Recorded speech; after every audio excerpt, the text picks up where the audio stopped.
Good morning, everyone. Welcome to Therapy Clips with Dr. O. Today, our topic will be cocaine and other CNS stimulants. I am from Human Service Consultants.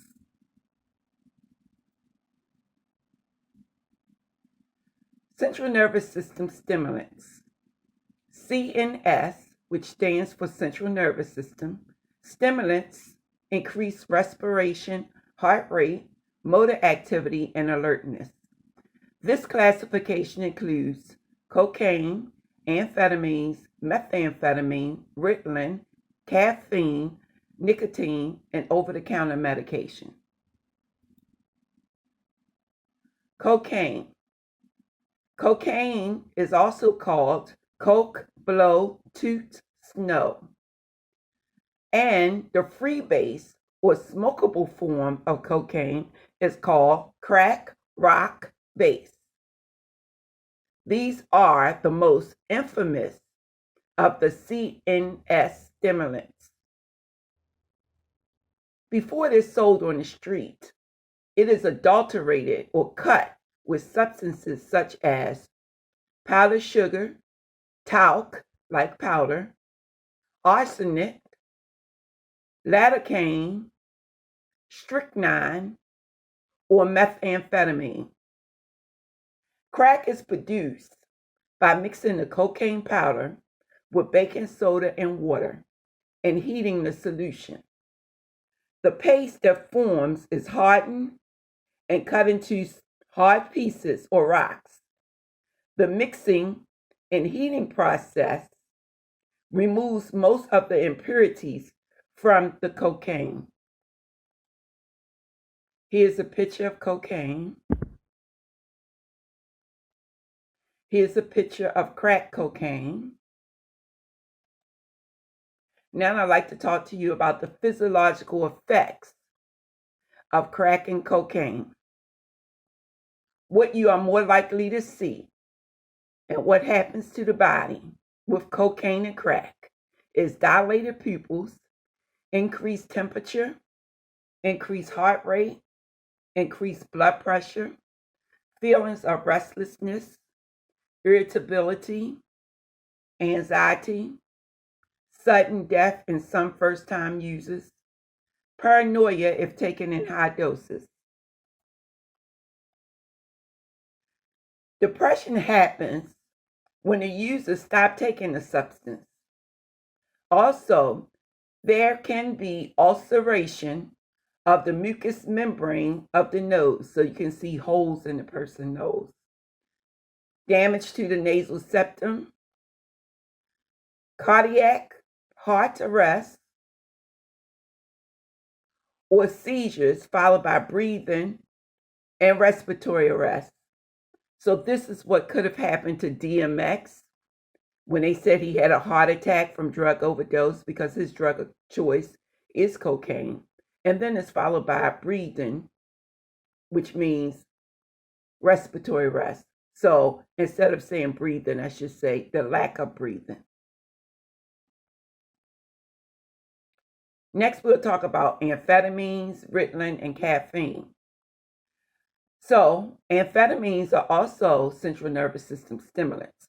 And one form in particular, methamphetamine, is a major drug of addiction. Cocaine and amphetamines can be snorted, smoked, ingested, and injected. Ritalin, which is used in the treatment of attention deficit hyperactivity disorder, ADHD, is a CNS stimulant that acts differently in children. It calms children down. So in adults, it brings on the stimulant type of feeling and everything I described as far as the CNS as being on the increase. However, it acts the opposite way in children. It actually calmed them down. So next we'll talk about caffeine. Caffeine is found in coffee, tea, colas, and chocolate, and some over-the-counter products designed to help people stay awake. So these products are no-dose alert, Environ,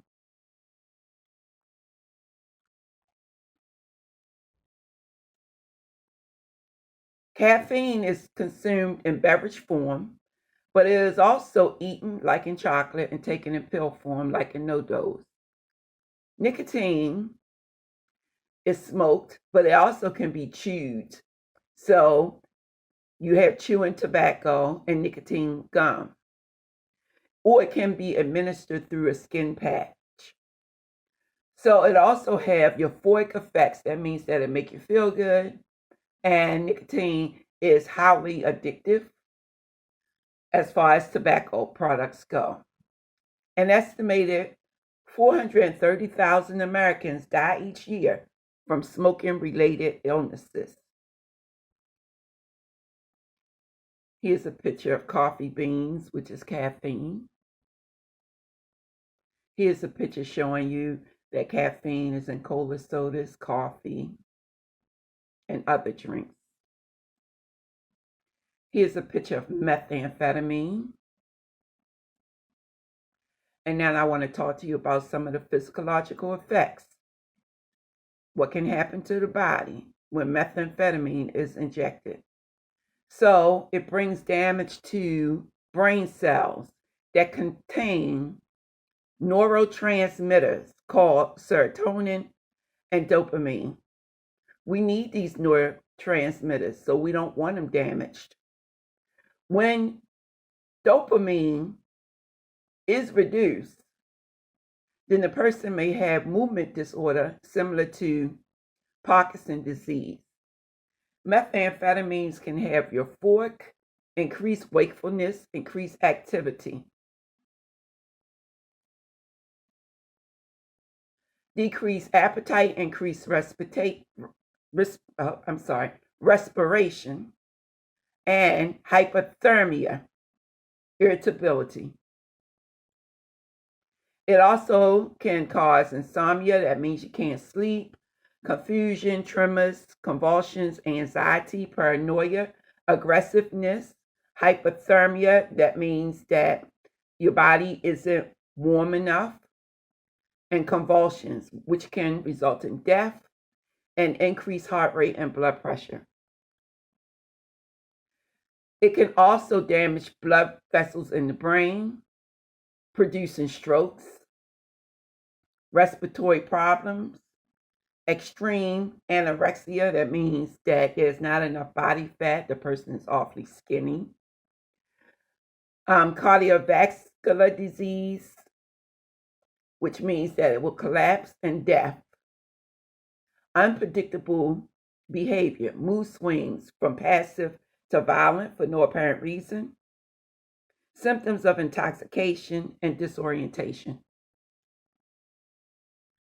In high doses, you can see the eyes flickering up and down, drooling, loss of balance, dizziness, seizures, coma, death, illusion, hallucinations.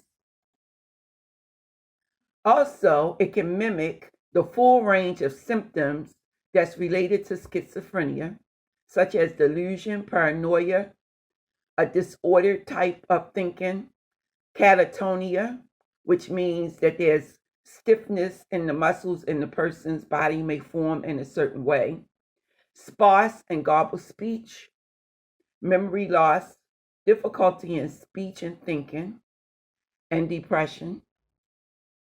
Also, weight loss.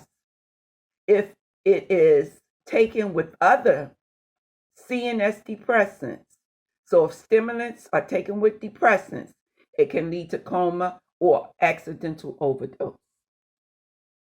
That's the end of our presentation. I'd like to thank you for your time. I want you to have a blessed day.